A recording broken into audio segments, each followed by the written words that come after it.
Hey look, I broke Photoshop. Hey everybody, Scott Detweiler here, back with another 2-minute Capture One video, and today we're going to talk about watermarking.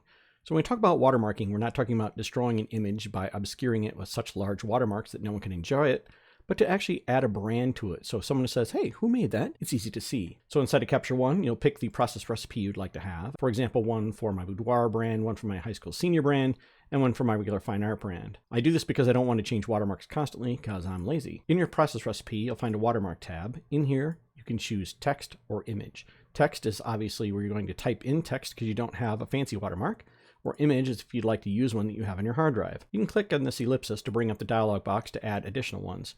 In here, I have some for my boudoir brand, and then I have black and white versions of my full name and my initials. This is the way that I prefer to do things, and I've kind of decided that the initials are the way to go for me. So I'll select the white one and click OK. Here you can scale it, make it more opaque, pick the hand, and move it around until you like its placement. If you have more than one image selected, this will affect all the currently selected images, so when you process them, all the signatures will be in the same location. I don't really care for mine to be 100% opaque. I like it to be somewhat small and out of the way. So again, it's a brand. You can still enjoy the image and it doesn't draw the eye. I think this is the key part of watermarking, is making sure you don't draw the eye and destroy the image. This is why I find a very light watermark to be my preference. Again, I have black and white versions for exactly this reason. When creating your watermark in Photoshop, I recommend you minimize the border around the outside.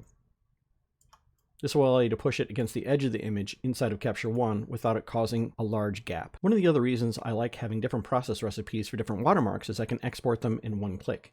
So in this case, I may want to export one from my regular portfolio, as well as one from my boudoir portfolio, which has a different watermark and a different branding. Remember, the watermark does not guarantee copyright registration. You have to file that independently with the Electronic Copyright Office. So if someone steals your work, you're able to pursue them in a court of law. I'll link to a blog post below on my copyright filing workflow so you can see how I file them and how I pursue people who steal my work. If this has been helpful, please leave the comment below and give it a big thumbs up, and I'll keep them coming.